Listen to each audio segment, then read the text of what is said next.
அந்த பையனை கொஞ்ச நாள் முன்னாடி போலீஸ் வந்து அரெஸ்ட் பண்ணாங்க, ராபரி பண்ணுறான்னு சொல்லி. என்னன்னா என்னடா நல்ல சின்ன பையனாக தாங்கிற, பார்த்தா கஷ்டப்படுற பையன் மாதிரி தெரியல, அப்புறம் எதுக்குற ஆட்சி நம்புது, அது ஜாலி நாங்கள் அப்படின்னா. இவன் மட்டும் இல்லை, இப்போ நம்ம நிறைய பேர் இருக்கானுங்க. இதில் யாருன்னா இப்போ இந்த மெயின் கை இருக்குது பார்த்தீங்களா, அது யாருக்குமே தெரியாது. சம்மர் ஹாலிடேஸ் வந்தாச்சு, நம்ம ஜிடி ஹாலிடேஸும் வந்தாச்சு. GT holidays, south India's #1 travel brand.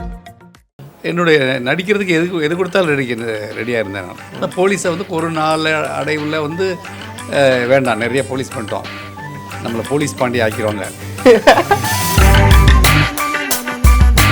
3 இளைஞர்கள் மத்தியில் நானும் இளைஞன் உட்காந்துருக்கேன். பெண்கள்லாம் அப்படி வரும்போது நாம அப்படி வரணும் இல்லையா? அப்போ இப்போ தான் பரவாயில்ல பாரு, அந்த பையன் நடுவில் உட்காந்துருக்கேன், ஜீன்ஸ் சட்டை கட்டணும், நல்லா தான் இருக்கும் அப்படி சொல்லுவாங்க. அந்த பையனை கொஞ்ச நாள் முன்னாடி போலீஸ் வந்து அரெஸ்ட் பண்ணாங்க, ராபரி பண்ணுறான்னு சொல்லி. என்னடா நல்ல சின்ன பையனாக தாங்கிற, பார்த்தா கஷ்டப்படுற பையன் மாதிரி தெரியல, அப்புறம் எதுக்குற ஆட்சி நம்புது, அது ஜாலி நாங்கள் அப்படின்னா. இவன் மட்டும் இல்லை, இப்போ நம்ம நிறைய பேர் இருக்கானுங்க. இதில் யாருன்னா இப்போ இந்த மெயின் கை இருக்குது பார்த்தீங்களா, அது யாருக்குமே தெரியாது. ரொம்ப ரீசெண்டாக பார்த்தீங்கன்னா ஒரு 2 days முன்னாடி வந்து ஒரு போலீஸ் லேடி அவங்ககிட்ட வந்து செயின் அடிச்சுட்டு போகிறாங்க. அவங்களுக்கே ஒரு பாதுகாப்பு இல்லாத ஒரு தருணமாக தான் இருக்குது. டிஜிட்டல் இந்தியா நல்லதா கெட்டதா? இன்னைக்கு இருக்க ட்ரெண்ட் 2025 டிஜிட்டல் இந்தியா எல்லாருக்குமே ஒரு அன்சாட்டிஸ்ஃபைடான ஒரு மெத்தடாக தான் இருக்குது. The Vivo V50 with stunning design and pro-level portrait photography. Buy now. கலப்படம் எதுவும் இல்லாத 100% கடலை எண்ணெய். சமையல் டேஸ்டாவும் இருக்கும், ஹெல்தியாவும் இருக்கும். மிஸ்டர் கோல்ட் 100% கடலை எண்ணெய், எல்லாமே கரெக்ட். இந்தியா கிளிக்ஸ் பார்க்குற எல்லாருக்கும் வணக்கம். நான் ரஜிரா தெம்மன். ஸோ இன்னைக்கு வந்து ராபர் மூவி டீம் கூட தான் இருக்கிறோம். வணக்கம் சார். வணக்கங்கள். ஓகே, எல்லாருக்குமே வணக்கம். முதல்ல ட்ரெய்லர் பார்த்தோம், பயங்கரமாக இருந்துச்சு. இன்னொன்று பயப்படுற மாதிரியும் இருந்துச்சு எங்களுக்கு பார்க்கும்போது. ஏன்னா நிறையா சம்பவங்கள்லாம் இருந்துச்சு, ரிலேட்டபிள். ஏன்னா நம்ம இப்போ இந்த ரீசெண்ட் டேத்தில் பேப்பர் எடுத்தோம்னாலே அதில் ஒரு 4 பொலிட்டிக்கல் நியூஸ் இருக்குது அப்படின்னா, 10 நியூஸ் இருக்குன்னா அதில் 4 பொலிட்டிக்கல்னா அதில் மிச்சம் 6 ராபராக தான் இருக்கும். அப்படிங்கும்போது அந்த விஷயத்தை நம்ம பேசி ஆகணும், அது ஒரு விழிப்புணர்வாக கொண்டு வரோம். அப்படிங்கும்போது நான் டேரக்டர் சார்ட்ட முதல்ல நான் போயிடுறேன். இந்த ஒரு விஷயம் எடுக்கிறதுக்கு முன்னாடி நம்மளுக்கு என்றைக்குமே வந்து ஒரு டைம் ஒரு பிக்சர் எடுத்துக்கல சார். ஏன்னா வந்து லொக்கேஷன் மாதிரி தான், எதிர்ச்சியாக ஒரு நியூஸ் பார்ப்போம், அது நம்மளுக்கு பர்சனலாக சில இடத்துல அஃபெக்ட் ஆகும், அதை நம்ம ஸ்டோரியாக எடுத்துக்கலாம். இல்லை நம்ம ஒரு ஸ்டோரிக்குன்னு உட்காந்து எழுதும்போது சில விஷயங்கள் வந்து இந்த ஒரு விஷயம் நம்மளை உறுத்திக்கிட்டே இருக்குது, இதை நம்ம சொல்லலாம்ப்பா அப்படின்லாம் ஒரு தாட் இருந்திருக்கும். ராபர் எடுக்கிறதுக்கு முன்னாடி உங்களுக்கு என்ன தாட் இருந்து?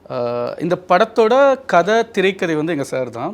பட் அதுக்கு முன்னாடி நாங்கள் வந்து சரி ஓகே ஒரு படம் பண்ணலாம் அப்படின்ட்டு பேசிட்டு இருக்கும்போது சார் சொன்னாங்க, இந்த மாதிரி நான் ஒரு ஸ்டோரிஸ் வச்சுருக்கேன்டா, ஒரு இது பண்ணலாம் அப்படின்னு பேசும்போது நான் ஒரு விஷயம் மட்டும் பார்த்த ஒரு விஷயம் படித்து பாதித்த விஷயத்தை மட்டும் சொல்லியிருந்தேன். மயிலாப்பூரில் வந்து ஒரு பொண்ணு பைக்கில் போய்கிட்டு இருக்கும்போது, ரன்னிங் பைக்லேயே போய்க்கும்போது அது வந்து செயின் ஸ்நாச் பண்ணிடுவாங்க. அது ஸ்கூட்டியில் தான் போயிட்டு இருக்கும்போது அது வந்து அதுவும் என்ன பண்ணுச்சுன்னா ஃபாலோ பண்ணி போகும்போது அதோட சைட் ஸ்டாண்டு இதாகி அது கீழே விழுந்து இறந்துட்டாங்க. இது நான் பேப்பரில் ஒரு படித்த நியூஸு. ஸோ இதை பேசிக்கிட்டு இருக்கும்போது சாருமே இது ரிலேட்டடான இது வச்சுருந்தாங்க. ஸோ இது ரிலேட்டடாக வச்சுருக்கும்போது சரி ஓகே நம்ம இதை பண்ணலாம் அப்படிங்கும்போது, சரி இது வந்து வெறும் கதையாக மட்டும் இல்லாமல் வெறும் ஒரு இன்ஃபர்மேஷனாக இல்லாமல் இதை வந்து இது அவங்களுக்கு அந்த இன்சிடெண்ட்டுக்கு பின்னாடி அந்த ஃபேமிலி எவ்வளோ சஃபர் பண்ணுது, ஒரு விஷயம் எப்படி மாறுது, அந்த டீட்டெயில்டு வேணும். அதே நேரத்தில் ஒருத்தர் திருடு பண்ணுறான்னா அவனுக்கு பின்னாடி என்னென்ன நடக்குது, எதுக்காக பண்ணுறான், அந்த இதெல்லாம் வேணும். அப்படிங்கும்போது இப்படி தான் இது ஃபஸ்ட்டு உருவானது. சரி ஓகே இதை வந்து வெறும் அந்த ஒரு நாட்டை மட்டும் நம்ம வச்சு அது எடுக்காமல் இங்கே இதில் காமிச்சதில் நிறைய நியூஸஸ் பார்க்க ஆரம்பித்தோம். நிறைய நியூஸஸ் நீங்கள் சொன்ன மாதிரி ஒரு நாளைக்கு 4 நியூஸஸ் வந்துடுது. இப்போ கூட ரொம்ப ரீசெண்டாக பார்த்தீங்கன்னா ஒரு 2 days முன்னாடி வந்து ஒரு போலீஸ் லேடி அவங்ககிட்ட வந்து செயின் அடிச்சுட்டு போகிறாங்க. நம்ம அவ்வளோ கேர்ஃபுல்லாக இருக்குது இந்த சமூகம். அப்படிங்கிறது கேர்ஃபுல்லாக இருக்கிறதோட அவங்களுக்கே ஒரு பாதுகாப்பு இல்லாத ஒரு தருணமாக தான் இருக்குது. ஸோ இந்த மாதிரி நிறைய நியூஸஸ் பார்க்கும்போது நிறைய ராபர் நியூஸ் தான் நிறைய இருந்துச்சு. ஸோ அதில் வந்து மெட்ரோலையுமே நாங்கள் பார்த்துருந்தீங்கன்னா மெட்ரோவில் வந்து செயின் ஸ்நாச்சிங்கை பற்றி ரொம்ப இம்பார்ட்டண்டாக சொல்லியிருக்கோம். இருந்தாலுமே அதில் சொல்லப்படாத கதைகள் அதெல்லாம் என்னெல்லாம் இருக்கும், இன்னும் நம்ம டெப்த்தாக என்ன போகலாம். ஏன்னா ஒரு படங்கிறது வெறும் பொழுதுபோக்கை தாண்டி எங்கள் சாரை பொறுத்தவரை அது வெறும் பொழுதுபோக்கை தாண்டி அது வந்து மக்களுக்கு யூஸ்ஃபுல்லாக இருக்கணுங்கிறதுல ரொம்ப கவனமாக இருக்கும். அது அந்த ரெஸ்பான்சிபிலிட்டி வந்து இருக்குது. இல்லை உண்மைக்குமே சூப்பராக இருந்துச்சு நீங்கள் சொல்லும்போது. அந்த ஒரு ஏன்னா ஒரு கதைங்கிறது வந்து அது ஒரு பொழுதுபோக்கு அம்சம் தாண்டி அது ஒரு விழிப்புணர்வு உண்டாக்குற ஒரு விஷயமா இருக்கட்டும், இல்லை ஒரு அவேர்னஸ் உண்டாக்குற ஒரு விஷயங்கிறது அது உண்மையாக தேவையான ஒரு விஷயம். அப்படிங்கும்போது அது ராபர் கரெக்டாக செஞ்சு. ஏன்னா நீங்கள் ஒவ்வொரு சொல்கிறீங்க, அந்த ஸ்டாண்டு அடிச்சுக்கிட்டே போனதாக இருக்கட்டும், கழுத்துலேருந்து பிடிச்சி இழுக்கிறதா இருக்கட்டும், ட்ரெய்லரில் அது எல்லாமே இருக்குது. நாங்கள் அதுதான் அது இதில் நாங்கள் காமிச்ச எல்லா சம்பவங்களுமே ஒவ்வொரு இதை பார்த்து எடுத்தது தான், ஒவ்வொரு நியூஸஸ் ஒவ்வொரு வீடியோஸ் இதை பார்த்து எடுத்தது தான். மெயினாக இந்த படம் முடிஞ்சு ஒரு எண்டு கார்டு வரும். இந்த எண்டு கார்டு பார்த்தீங்கன்னா ஒரு 2 நிமிஷம் எண்டு கார்டு இருக்கும். அந்த எண்டு கார்டு பார்த்தீங்கன்னா இந்த உண்மையே நடந்த சம்பவங்கள் எல்லாமே அந்த எண்டு கார்டில் இது பதிவு பண்ணியிருப்போம். ஸோ இந்த படம் பார்க்குறவங்க அந்த எண்டு கார்டு பார்த்தீங்கன்னா உங்களுக்கு எண்டு கார்டு பார்க்கணும். பார்த்தா இன்னும் என்னடா இது வெறும் படத்துக்காக இப்படிலாம் பண்ணுறாங்கங்கிறத தாண்டி நீங்களும் உங்கள் கண் முன்னாடி நிறைய உண்மைகளை பார்த்துருப்பீங்க. இருந்தாலும் நாங்கள் பார்த்த சில காட்சிகளை உங்களுக்காக அந்த திரையில் நீங்கள் பார்க்கறதுக்கான ஒரு வாய்ப்பு அந்த படத்தில் அமைச்சு கொடுத்துருக்கோம். அடுத்து நான் ஹீரோ சார்ட்ட கேட்கணும்னு ஆசைப்பட்றேன். ஓகேங்களா, இந்த படத்தில் வந்து ஃபுல்லாக டிரைவிங்லாம் பண்ணி ரொம்ப கஷ்டப்பட்டீங்களாமே? ஏன்னா உள்ளே வரும்போது நிறைய பேர் பேசிகிட்டு இருந்தாங்க, என்கிட்ட சொன்னாங்க ரொம்ப கஷ்டப்பட்டுருக்கிறாருப்பா. அப்படிங்கும்போது என்னெல்லாம் இதில் ஒரு உழைப்பு போட வேண்டியிருந்துச்சு உங்களுக்கு? ஃபஸ்ட் இந்தியா கிளிட்ஸ் நேயர்களுக்கு வணக்கம். ஆமாம் சார், கொஞ்சம் ஸ்டண்டெல்லாம் அப்படியே கொஞ்சம் கற்றுக்கிட்டேன். ஆல்ரெடி நான் மெட்ரோ பண்ணியிருக்கிறதுனால கொஞ்சம் எனக்கு கொஞ்சம் இது கொஞ்சம் ஈஸியாக இருந்துச்சு எனக்கு. மெட்ரோலே நிறையா ஸ்டண்ட்ஸ்லாம் அந்த பைக் அந்த இதெல்லாம் நிறையா இருந்துச்சு. பார்க்குற இது கொஞ்சம் எனக்கு கொஞ்சம் ஈஸியாக தான் இருந்துச்சு, கற்றுக்கிட்டேன் சார் நான். அடுத்து சார்கிட்ட போயிடலாமா? சார் அனைவருக்கும் வணக்கம். வணக்கம் சார். என்னை இத்திரைப்படத்துறைக்கு கைபிடித்து அழைத்து வந்த என்னுடைய குருநாதர் ஸ்டில்ஸ் ரவி அவர்களுக்கு முதல் வணக்கம். இப்போ கேளுங்க என்ன வேணாலும். கண்டிப்பாக சார். சார் மறுபடியும் உங்களை இந்தியா கிளிட்ஸ் வந்து பார்க்குறதுக்கு ஒரு மிகப்பெரிய சந்தோஷம் சார். ஒரு பெரிய வாழ்த்துக்கள் சார் உங்களுக்கு. உங்கள் சேனலுக்கு வாழ்த்துக்கள். கண்டிப்பாக சார். நான் உங்ககிட்ட இதுதான் சார் கேட்க ஆசைப்பட்றேன். ஏன்னா வந்து இது நிறைய பேர் என்கிட்ட சொல்லியிருக்காங்க, சினிமா இண்டஸ்ட்ரியில் இருக்கிறவங்க எல்லாரும் என்ன பண்ணால் ஒரு ரோலில் நம்ம பயங்கரமாக ஹிட் ஆகிட்டோம், ஆப்ட் ஆகிட்டோம் அப்படின்னா அடுத்து வர்ற எல்லாருமே அதை சேம் ரோலே கொடுக்குறாங்க அப்படிங்கிற ஒரு பெரிய குற்றச்சாட்டு இருக்குது. இப்போ சாருமே வந்து சொல்லும்போது போலீஸ்னா ஏன்னா அந்த போலீஸ் வேண்டாம் நம்ம சொல்லிட்டு கால் வச்சுருவோம்.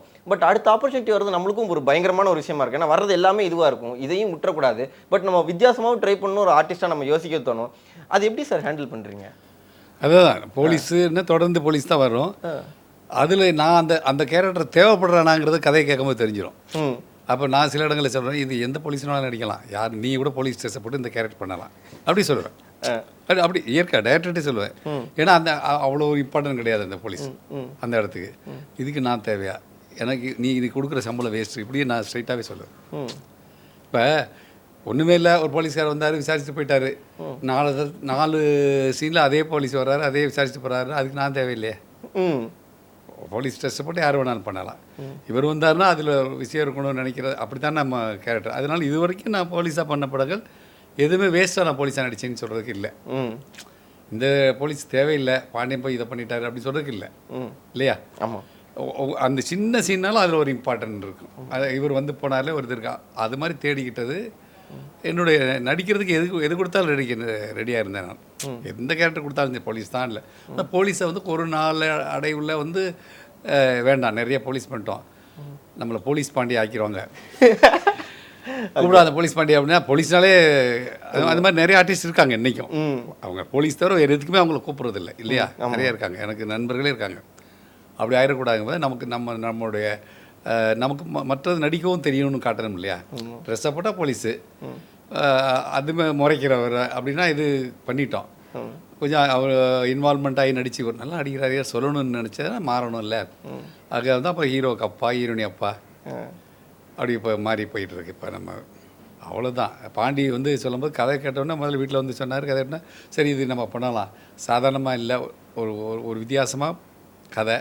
அந்த வித்தியாசமாக கதையில் நம்ம ட்ராவல் ஆகிட்டே இருக்கோம். சும்மா 2 சீனு வந்துட்டு போங்க அப்படின்னு கூப்பிடலாம். ஆமாம், சொல்லியிருந்தால் நான் இதே பதிலாக சொல்லியிருப்பேன்லப்பா, எல்லா படத்துலையும் நம்ம பண்ணிட்டோம் அப்படின்னா கொஞ்சம் கூப்பிட்டு வந்து இது பண்ணேன். அதே மாதிரி என்னுடைய மகன் மாதிரி தான் எனக்கு இளைஞர்களில் இப்போ பார்த்தீங்கன்னா 3 இளைஞர்கள் மத்தியில் நானும் இளைஞனாக உட்காந்துருக்கேன். எங்கேயுமே அது ஆமாம் ஷர்ட்டு இவனுங்கெல்லாம் அப்படி வரும்போது நாம அப்படி வரணும் இல்லையா? அப்போ இப்போ தான் இப்போ பரவாயில்ல பாரு, அந்த பையன் நடுவில் உட்காந்து ஜீன்ஸ் ஷர்ட்டை கட்டணும் நல்லா தான் இருக்கும் அப்படி சொல்லுவாங்க.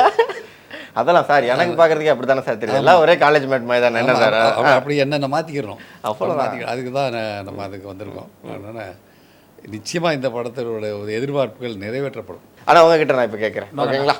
பேசலாமா? ஆனால் இப்போ ராபர் உள்ளே போகிறோம் அப்படிங்கிறதுக்கு முன்னாடி வந்து இது ஒரு வேர்ல்டு, ராபர் வேர்ல்டு அப்படிங்கும்போது நம்மளுக்கு ஒரு ஆர்டிஸ்ட்டாக உள்ளே போகும்போது ஒரு டேரக்டர் ஒரு மைண்ட் செட்டில் வரும். அப்படின்னா டேரக்டர் சார் வந்து நிறையா R&Dலாம் பண்ணியிருப்பாப்புல, எனக்கு இந்த மாதிரி வேணும் இந்த மாதிரி வேணும்லாம் அவங்ககிட்ட வந்து கேட்டிருப்பாப்புல. பட் ஒரு ஆர்டிஸ்ட்டாக நம்ம உள்ளே இறங்கி இப்போ பெர்ஃபார்ம் பண்ணும்போது நம்ம சில நேரங்களில் வந்து டேரக்டர் சார் சொல்கிறத தாண்டி நம்ம சில விஷயங்கள் அனுபவப்பட்டிருக்கிறோம், இல்லை நம்ம சில பேர் அந்த மாதிரி பார்த்துருக்கோம் அப்படின்னா நம்ம அந்த ரியலிஸ்டிக்காக நடிப்போம் அப்படிங்கிறது. ஏன்னா வடிவேல் சார்லாம் சொல்லுவாப்புல, டக்குன்னு நேசம் பண்ணால் அதை எடுத்து வச்சுக்கிடுவேன் நான் ஒரு இது. ஏன்னா நான் ஆட்களை பார்த்துருக்கேன் அந்த மாதிரி. நீங்கள் அந்த மாதிரி ஏதாச்சும் ஹோம்ஒர்க் போட்டிருக்கீங்களா, இல்லை அந்த மாதிரி யாரையாச்சும் பார்த்துருக்கீங்களா? நீங்கள் ஃபார்ச்சுனேட்டாக ஒன்று நடந்திருக்கு, ஒரு இன்சிடென்ட் இருக்குது. ஆஸ் இட் இஸ் தொலைச்சது ஒன்று என் பொருளே போயிருக்கு. பட் பாண்டி இந்த கதையை நரேட் பண்ணுறதுக்கு முன்னாடி ஒரு எக்ஸ்பீரியன்ஸ். அது ஒரு ஃப்ரெண்டு, ஒரு போலீஸ் இருக்காங்க, நல்ல ஃப்ரெண்டு அவர். எனக்கு அவர் மூலியமாக ஒரு ஸ்டோரி ஒன்று கிடச்சிது, ரொம்ப இன்ட்ரெஸ்டிங்காக இருந்தது. அதனால் அந்த பையனை போய் பார்க்கலான்னு சொல்லிட்டு எங்கன்னா நம்ம இந்த கோவளம் டு கேளம்பாக்கம் அந்த ரூட்டுக்குள்ளே இடைப்பட்ட ஒரு இடத்துல தான் அந்த தம்பியை சந்தித்தேன். சின்ன பையன்தான், ஒரு சாதா வண்டி. அவன் வண்டி வந்தாலே ட்ரு வச்சுன்னு போவான் அந்த வண்டி. அவன் எங்கே இருந்தாலும் கண்டுபிடிச்சலாம் வண்டி. அவன் கேளம்பாக்கத்துலேருந்து வண்டி தானா இங்கே வரைக்கும் தெரிஞ்சுடும் அதுவே. அந்த பையனை கொஞ்ச நாள் முன்னாடி போலீஸ் வந்து அரெஸ்ட் பண்ணாங்க. என்னதுன்னா ராபரி பண்ணுறான்னு சொல்லி. என்னன்னா ஒரு வயசான பாட்டிக்கிட்ட அடிச்சுட்டு ஓட்டான். இந்த மாதிரி ஒன்று தான் இருக்குன்னு பார்த்தா நிறைய இடத்துல அந்த ஜோனில் நிறைய இடத்துல நிறைய பேர்ட்ட கை வச்சுக்கிறான். இவனே ஒரே ஆள் தான். இவன் தான் எல்லாத்தையும் அடிச்சானே தெரியாமல் சூப்பராக பண்ணிட்டான். ஒரு டைம் சூப்பராக ரிடண்டடாக மாட்டுறான். மாட்டி உட்கார வச்சாங்க, உள்ளே உட்கார வச்சு எல்லாத்தையும் எடுத்து போய் கொடுத்துறான். பார்த்தா நம்ப மாட்டீங்க, அவ்வளோ நகை. நம்மளே வந்து பொறுப்பான கல்யாணம் பண்ணுற பொண்ணு கூட அவ்வளோ நகை சேர்த்து வச்சிருக்க மாட்டோம். அவன் அவ்வளோ அச்சு சேர்த்து வச்சுருந்துக்கிறான். எல்லாத்தையும் எடுத்துன்னு வந்து டிஸ்பிளேல வச்சு ஃபோட்டோலாம் எடுத்ததுக்கப்புறம் விட்டாங்க. அவன் வந்துட்டான். இப்போ கொஞ்சம் இதுவாக தான் இருக்கான். இப்போ ஏடாவலாம் இல்லை. பட் என்னடா நல்ல சின்ன பையனாக தாங்கிற, பார்த்தா கஷ்டப்படுற பையன் மாதிரின்னு தெரியல, அப்புறம் எதுக்குறா ஆச்சு நம்புது. அது ஜாலிண்ணா அப்படின்னா. ஜாலியா? ஆமாம், நான் நிறைய வாட்டி நான் வாங்குவேன், எடுப்பேன், எத்தனை ஏன்னா போட்டு போயிடுவேன். எத்தனை போய் போட்டுருவியா?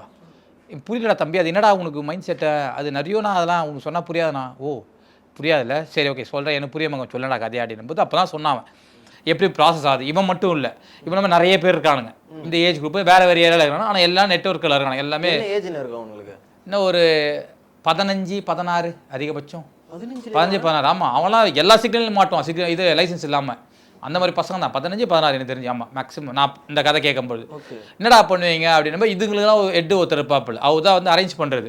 எங்கள் நகையெல்லாம் அடிச்சு ஒரு இடத்துல கேதர் பண்ணுறது. அந்த நகையை வந்து இப்போது ஒரு 10 பசங்க சேர்ந்து ஒரு 10 செயின் அடிச்சாங்கன்னு வச்சுக்கோங்களேன். அந்த 10 செயினை கொண்டு போயிட்டு டேரெக்டாக கடையில் வைக்கிறது கிடையாது. இதுக்கு ஒரு லேடி, யாராவது ஒரு லேடி அரேஞ்ச் பண்ணுறது. அவங்ககிட்ட கொடுத்து அக்கா அந்த மாதிரி செயின் அந்து போச்சுக்கா, கொஞ்சம் 10 வச்சு தந்து கொடுத்துருக்கா, நான் ஒரு 200 ரூபா கொடுக்குறேன் அப்படின்னு. அந்த அக்கா என்ன நினைக்கும், இதை வீட்டில் அந்து போச்சு போடுதுன்னு சொல்லிட்டு அந்த அக்கா லோக்கல் இருக்கிற கடையில் 200 ரூபாய்க்கு 10 வச்சுட்டு அது 200 ரூபா வாங்கின்னு போயிடுச்சு.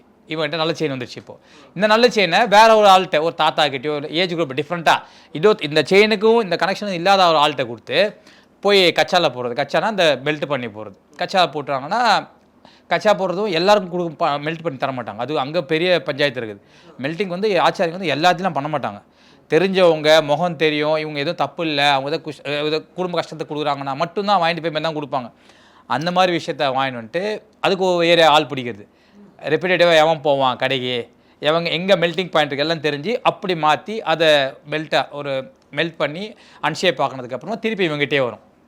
இவங்ககிட்டே வந்தோன்னா இவன் திரும்பி அந்த ஜுவல்ஸ் எல்லாமே ரீஃபார்ம் பண்ணிட்டானா அந்த மெட்டலில் ஒரு பல்காக கொண்டு போயிட்டு யார்கிட்ட கொடுக்குறான், எப்படி கொடுக்குறான்னு தெரியும், அவன்கிட்ட காசு வந்துடும்.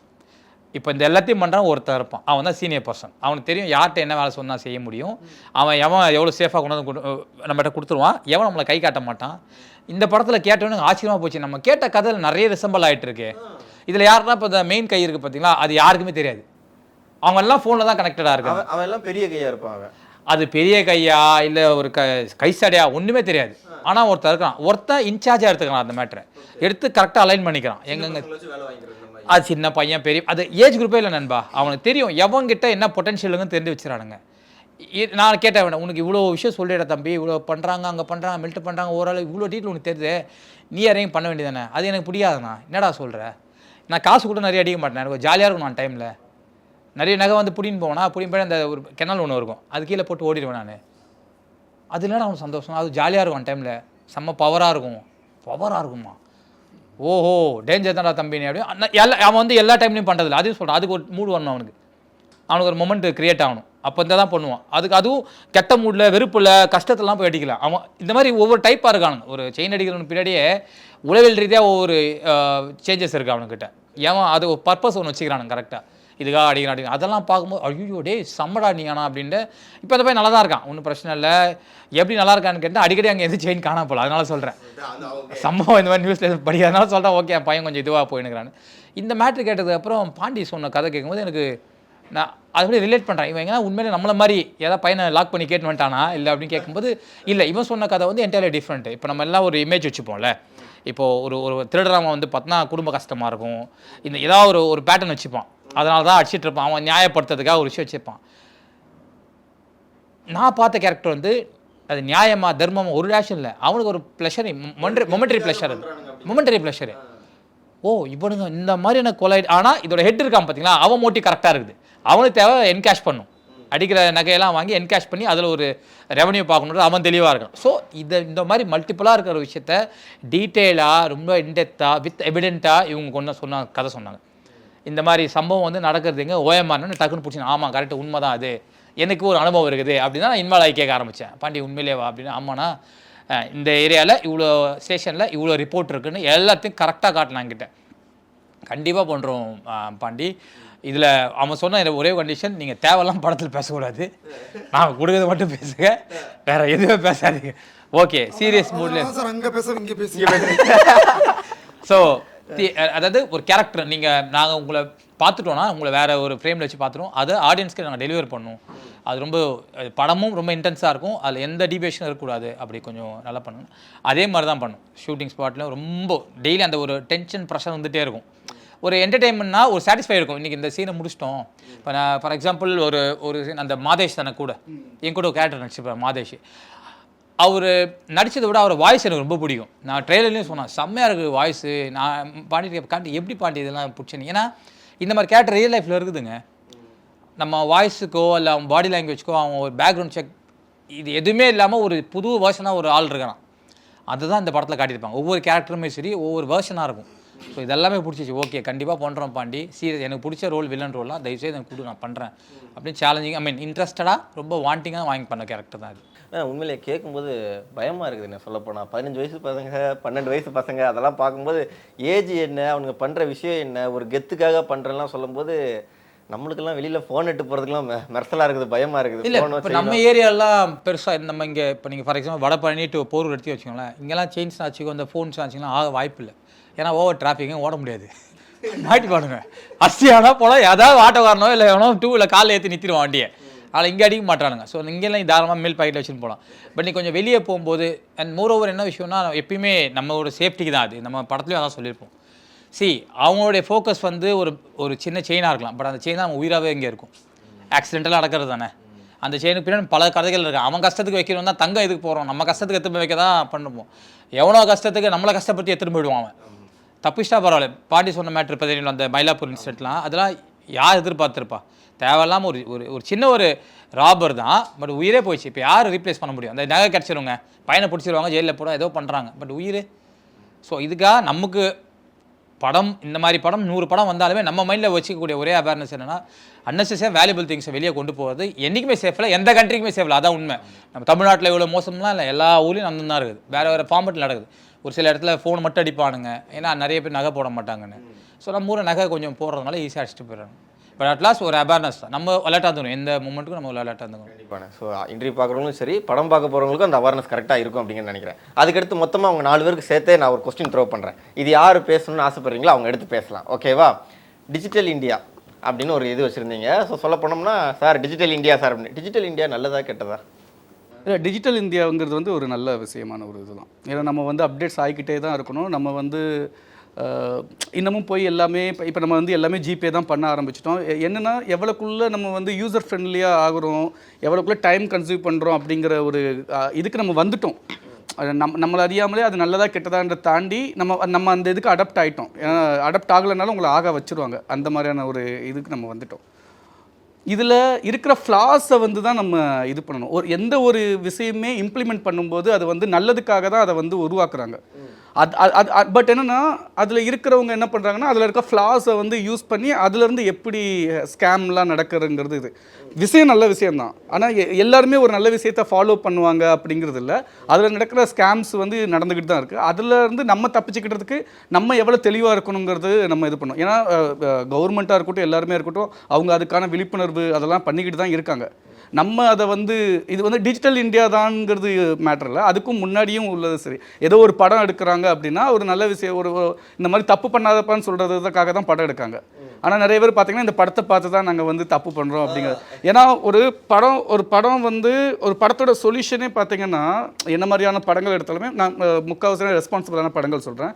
அந்த படத்தோட எண்டில் வந்து ஒரு நல்ல விஷயமா பாசிட்டிவ் வைபாக தான் அதை முடிக்கிறாங்க. பட் எதுக்கு அந்த படம் ஃபுல்லாக அந்த நெகட்டிவ் வைபை காட்டுறாங்க அப்படின்னா அப்படின்னா. ஏன்னா அப்போ தான் வந்து ஒரு கண்டென்ட் உங்களை எவ்வளோ பாதிக்குது, நீ ஒரு விஷயம் பண்ணுறது வந்து மற்றவங்களை எவ்வளோ பாதிக்குது, ஒன்று எவ்வளோ பாதிக்குது, நீ எதுக்காக பண்ணுற, இந்த இதெல்லாம் நம்ம சொல்லும்போது தான் அதோட டெப்த் வந்து ரொம்ப டீட்டெயில்டாக தெரியுது. அப்போ இதை சொல்லிட்டு இந்த மாதிரிலாம் இருக்குப்பா, நீ இப்படி பண்ணனா நீ இப்போ சந்தோஷமாக இருப்ப, ஆனால் ஃபியூச்சரில் வந்து உன்னோட இது எண்ட் ஆகிடும். நமக்கு ஃபியூச்சரில் வந்து கிளைமேக்ஸ் வருது, இங்கே வர்றவங்க எல்லாமே கிளைமேக்ஸ் பார்க்க மாட்டேங்கிறாங்க, அந்த நடுவில் நடக்கிற மேட்டரை மட்டும் பார்த்துட்டு டெம்பரரி ஹாப்பினஸ் அதை மட்டும் பார்த்துட்டு அப்படியே போயிடுறானுங்க. இப்போ அவங்களும் பண்ணிக்கிட்டு இருக்காங்க. இந்த டிஜிட்டல் மேட்ருக்கு அலாங் வித் பாண்டி கிட்ட ஒரு சின்ன ஒரு மேட்ரு ஆட் ஆன் பண்ணணும்னு நினைக்கிறேன். சரி, நமக்கு புதுசு இந்த சைபர் செக்யூரிட்டியும் சரி, டிஜிட்டல் ஸ்கேமும் சரி, டிஜிட்டல் இந்தியா இதெல்லாம் ரொம்ப புதுசு நமக்கு. இப்போ ரீசெண்டாக இந்த ஜிபேலாம் வந்து கியூஆர் கோட் ஸ்கேனெல்லாம் இது நமக்கு புதுசுனால நமக்கு இதெல்லாம் ஐயோ பயமாக இருக்குது. ரொம்ப பாசிட்டிவோட நிறைய நெகட்டிவ் ஆகிட்டு இருக்கு, நம்ம பயந்துகிட்டே இருக்கோம் இன்றைக்கும் அதை நம்ம டச் பண்ணுறதுக்கு. ஆனால் வெளியூரில் வெளிநாட்டிலலாம் பார்த்தீங்கன்னா இதான் ஆல்ரெடி எக்ஸிஸ்டாக இருக்குது. இப்போ நம்ம அக்கௌண்ட்லேருந்து திடீர்னு ஒருத்தன் வந்து 200 ரூபாய் போதுன்னு வச்சுக்கோங்களேன். இங்கே இருக்க பிரச்சனை என்ன ஆகுனா, digital as we call digital இந்தியாவில் நமக்கு ஆகாத நெகட்டிவான விஷயம் இம்மிடியேட்டாக நடக்குது, பாசிட்டிவான விஷயம் தொங்கின்னு போகுது, பாதாளத்துக்கு போயிடும். இப்போது நான் வெளியூரில் இருந்தேங்க கொஞ்ச நாள் முன்னாடி. அங்கேயும் அக்கௌண்ட்டில் திடீர்னு $2000 போயிடுச்சு. $2000 போய் யார் எடுத்தான்னு தெரியல, என்ன ஆச்சுன்னு சொல்லி நான் ஒன்று என்ன பண்ணேன், அவங்களுக்கு யாருக்கும் பேசல, கஸ்டமர் கேர் ஃபோன் பண்ணி சொல்கிறேன், இது மாதிரி அன்ஆத்தரைஸ் ட்ரான்சாக்ஷன் அக்கௌண்ட் நடந்திருக்கு, $2000 யார் எடுத்திருக்காங்க நம்பது, நீங்கள் பண்ணலையா, அவங்க கேட்ட கேள்வி, நீங்கள் பண்ணலையா, நாங்கள் பண்ணல, ஓகே நாங்கள் எங்கள் டீமை வச்சு என்கொயரி பண்ணிவிட்டு உங்களுக்கு அந்த அமௌண்ட்டை டிஸ்பியூட் பண்ணிடுறோம் அப்படின்னா சரி ஓகேன்னு விட்டுட்டாங்க. 2வது நாள் நானே இந்த விஷயத்தை மறந்துட்டு நான் மற்ற வேலையை பிஸியாக இருந்தேன். அவங்க ஃபோன் பண்ணி அந்த அமௌண்ட்டை நாங்கள் ரீப்ளேஸ் பண்ணிட்டோம், நீங்கள் கவலைப்படுங்க, இனிமேட்டு யாரும் எதாவது வந்தாங்கன்னா வேணும் உங்கள் ஃபார் சேஃப்டி அண்ட் பர்பஸ் இம்மிடியேட்டாக உங்களுடைய இந்த ஏடிஎம் கார்டை மாற்றுங்க, ஏன்னா இந்த கார்டோட ஸ்கேன் தான் எங்கேயோ எடுத்து பண்ணியிருக்காங்க, எல்லா டீலும் கொடுத்து முடிச்சு 2 நாளில் முடிஞ்சு. இதே நம்ம ஊரில் போயிட்டு இதே டிஜிட்டல் இந்தியாவில் நான் ஒரு செல்ஃபோனை காண குத்தன்னு வச்சுக்கோங்களேன், ஆமாங்க உங்களை மாதிரி நிறைய பேர் மிஸ் பண்ணிக்கிறாங்க. எவ்வளோ இருக்கும் ஃபோனு? 5000 ரூபாயா? ஓ சரி சரி சரி, நீங்கள் கொஞ்சம் கவனமாக இருந்துருக்கலாம். சரி நீங்கள் போய் நாளைக்கு வாங்க என்னன்றதை டிசைட் பண்ணுவோம். நாளைக்கு வந்து கேட்டோன்னு வச்சுக்கோங்க, நீங்கள் யார் 5000? ஓ அந்த 15000 ஃபோனு என்னங்க 5000 ரூபா ஃபோன்லாம் நீங்கள் வருவீங்களாங்க நேரம் கேட்டீங்க, என்னங்க நீங்கள் 1000 இங்கே கோடிக்கணக்கில் எல்லாம் போயிருக்குதுங்க. டமால் அட்சது என்னவோ அவன் மோட்டிவ் என்னவோ டிஜிட்டலில் தான் நம்ம ஸ்கேம் பண்ணி தூக்கிட்டு இருப்பான், ஏதோ நடந்திருக்கும். மோட்டிவ் என்னவோ அவன் கிளியராக ஃபாஸ்ட்டாக பண்ணிடுறான், பட் நம்ம ரெக்கவரி ஸ்டேஜ் ரொம்ப டிலே ஆகிறதுனாலே வெறுப்பாயிடும். அதனால தான் இப்போ நம்ம டிஜிட்டல் இந்தியான்னு சொன்னாலே பயம் வருது. அதுவும் கரெக்டான பிளேஸ்மெண்ட்டில் டேரக்டர் போட்டுருப்பாப்புல, எல்லாம் இங்கே இருக்குது, சிஸ்டம்னால தான் இருக்குது, பட் எதுவும் ஆக்டிவாக இல்லை. இப்போ சைபரில் வந்து எவ்வளோ இப்போது நீங்கள் சொன்னீங்க ஒரு மேட்ரு வேலையில்லாதவன் பண்ணான்னு பண்ணி இன்னொரு மேட்ரு பண்ணி இதே வேலையாக தான் நிறைய இடத்துல பண்ணிட்டு இருக்காங்க. அதுதான் நம்ம ஊர்லேயே அந்த கல்ச்சர் வந்து இல்லை சீரியஸான. ஆமாம் ஆமாம் கண்டிப்பாக. ஏன்னா இது நம்ம ஊர்லேயே கல்ச்சர் இருக்குது. ஸோ கால் எத்திக்கல் ஹேக்கர்ஸ்க்கு ஒரு தனியான ஒரு பிளாட்ஃபார்மே இருக்குது. பக் பவுண்டிலாம் இருக்காங்கல்ல, பக் பவுண்டி என்னன்னா இப்போ ஒரு ஆப்பை கிரியேட் பண்ணுறான்னு வச்சுக்கோங்களேன், அந்த ஆப்பில் ஏதாவது குறை இருக்கா உட்காந்து கண்டுபிடிக்கலாம். நான் கண்டுபிடிச்சி அதை பக் அடிச்சு விட்டு வச்சு அவன் உடனே பதறி வரும், ஐயோ தம்பி இதை வெளியே சொல்கிறாங்க, நாங்கள் உடனே ரெக்டிஃபை பண்ணுறோம், எந்த அவனுக்கு ஒரு காசு போட்டு ஒன்று அனுப்பிச்சி விட்ருவோம். அதே மாதிரி எலான் மஸ்கோட ஒரு பக் ஒன்று ஃபவுண்ட் பண்ண ஒரு தெலுங்கு ஆர் ஹிந்திக்கார பையன் எங்கள் யூஎஸில், அந்த பையன் அவருக்கே இதுவாக டேரெக்டாக மெயில் பண்ணி அந்த பையனும் எல்லாரும் இப்போ நல்ல க்ளோஸ் ஃப்ரெண்ட்ஸு, அவனோட சாட்லாம் என்கிட்ட காட்டுறான், எனக்கெல்லாம் புல்லரிச்சிச்சா வந்து பார்க்கும்போது நம்ம ரெஸ்டாரண்ட் அங்கே சாப்பிட வரும். அந்த பையன் எப்படான்னா அவன் ஏதோ ஒரு பக் அதை கண்டுபிடிச்சி சொன்னானம்மா, அது சொன்னால் இதாடா எப்படா தெரியாமல் என்ன பண்ண, இல்லைனா இதுக்கு ஒரு ஃபீல்டு ஒன்று தனியாக இருக்குது பக் பவுண்டி, நாங்களாம் எங்களுக்கு ஒரு நெட்வொர்க் இருக்குது, நாங்கள் வந்து ஐடென்டிஃபை பண்ணுவோம் எந்த ஒரு ஆப்போ. இப்போ ஐஃபோனில் வந்து அது இதே தான் எத்திக்கல் ஹேக்கர் மாதிரி கொஞ்சம் கரெக்டான அந்த டார்க் வெப் போகாமல் கிளியராக நம்ம டேரெக்டாக அப்ரோச் பண்ணுறது. நம்ம ஊரில் ஈஸியாக டார்க் ப்ளே பண்ண முடியுது, ஏன்னா எத்திக்கல் ஹேக்கர்ஸ்க்கு இதை விட நிறைய தலைவலி நிறைய இருக்குது, அவங்க நிறைய பிரச்சனையை ஹேண்டில் பண்ணிகிட்டு இருக்கான். நமக்கு எல்லாத்தையும் செக்யூர் பண்ணுறது ரொம்ப கஷ்டமாக இருக்குது. அதனால் நம்ம ஊருக்கு இன்றைக்கி இருக்க ட்ரெண்ட் 2025 டிஜிட்டல் இந்தியா எல்லாருக்குமே ஒரு அன்சாட்டிஸ்ஃபைடான ஒரு மெத்தடாக தான் இருக்குது. மேபி இன்னும் நெக்ஸ்ட் 2 இயர்ஸ்லையோ 3 இயர்ஸ்லையோ ப்ராப்பரான எக்ஸிகியூஷன் கிடையாது. அண்ட் நம்மக்கிட்ட சைபருக்கு ஒரே பிளாட்ஃபார்ம் தாங்க இருக்குது. ஃபோன் தொலைஞ்சாலும் ஒரே சைபர் டீம் தான் ஐடென்டிஃபை பண்ணணும், டிஜிட்டல் ஸ்கேம்னா தான் அந்த சைபர் டீம் தான் இறங்கி பண்ணணும். இல்லை நீங்கள் யாராவது உங்கள்கிட்ட காசை வாங்கிட்டு பேங்க் ட்ரான்சாக்ஷன் உங்களை ஏமாற்றிட்டு போயிட்டா ஃபோர்ஜினாலும் அவங்களும் சைபரில் தான் போய் போவாங்க, டிஜிட்டல் சைபர் டீம். இந்த ஃபோனுக்கு இப்போ நம்ம கால் பண்ணாலே ஒரு ஸ்கேம் கால் தானே வருது, எடுத்தோடனே அது அவேர்னஸ் அனுப்புகிறாங்க. அது புரியாமல் நிறைய வாட்டி நான் வந்து டேய் ஹலோலாம் நான் பேசியிருக்கிறேன் கொஞ்ச நாளாக. அவங்க சொல்கிறது எல்லாமே அவேர்னஸ் தாங்க, எல்லாருக்கும் போய் சேருது எல்லாமே ஓகே தான். அட் லாஸ்ட் அதோட அவுட்புட் என்னவா இருக்குது, இதனால் மட்டுமே ஜனங்க வந்து இதாகிட போகிறோமா? இல்லை, நம்மளோட ப்ராக்டிஸ் இருக்குல்ல, ஓன் ப்ராக்டிஸ் ஒன்று தேவைப்படுது. Be aware of everything, அவ்வளோதான். நம்ம அவேர்னஸாக இருந்துக்க வேண்டியதான், நம்ம செல்ஃப் ப்ரொடெக்டிவாக இருந்துட்டோம்னா எந்த ஃபார்ம் வந்தாலும் நம்ம தப்பிச்சுக்கலாம் ஓரளவுக்கு. இந்த ராபரில் நிறைய எமோஷன் இருக்குது, நிறைய விஷயங்கள் இருக்குது, நிறைய அவேர்னஸ்க்கான விஷயமும் இருக்குது, என்ஜாய் பண்ணக்கூடிய விஷயங்களும் நிறைய இருக்குது அப்படிங்கிறது எங்களுக்கு நல்லாவே தெரியுது பார்க்கும்போது. ஸோ அது அந்த ஒரு கமாண்டாக இருக்கிறதுனால தான் நான் கேட்டேனே தவிர மற்றபடி நான் எந்த கலைஞர்களும் யாரையும் எங்கேயும் இங்கே குறை சொல்கிறதுக்கான விஷயமே கிடையாது. ஏன்னா எங்களுக்கு பார்க்கும்போது அவ்வளோ ஃப்ரெஷ்ஷாக இருந்துச்சு. டீமோட பார்த்துட்டு இருந்தோம். அவருக்கு ரொம்ப பிடிக்கும் அப்படின்னு ஜேர்னலிஸ்ட் பிடிக்கும்னு சொல்லிட்டு இருந்தாங்க என் ப்ரொடியூசர்லாம். ரொம்ப ரசித்து பார்த்துட்டு இருந்தோம். நாங்களும் ராபருக்கு பயங்கரமாக வெயிட் பண்ணுறோம். இந்த இன்டர்வியூ மட்டும் இல்லை, இதுக்கடுத்து நிறைய இன்டர்வியூவில் உங்கள் எல்லாரையுமே நான் மீட் பண்ணிக்கிட்டே இருக்கணும். ஓகேங்களா? நிறையா படங்கள் நீங்கள் பண்ணிக்கிட்டே இருக்கணும், நாங்களும் உங்களை இன்டர்வியூ எடுத்துக்கிட்டே இருக்கணும். எங்களுக்காக நேரம் ஒதுக்கி இந்த அழகான இன்டர்வியூ கொடுத்ததுக்கு ரொம்ப தேங்க்யூ ஸோ மச்ங்க. தேங்க்யூ. சம்மர் ஹாலிடேஸ் வந்தாச்சு, நம்ம ஜிடி ஹாலிடேஸும் வந்தாச்சு. GT holidays, south India's #1 travel brand. The Vivo V50 with stunning design and pro-level portrait photography. Buy now. கலப்படம் எதுவும் இல்லாத 100% கடலை எண்ணெய். சமையல் டேஸ்டாவும் இருக்கும், ஹெல்தியாவும் இருக்கும். மிஸ்டர் கோல்ட் 100% கடலெண்ணெய் எல்லாமே கரெக்ட்.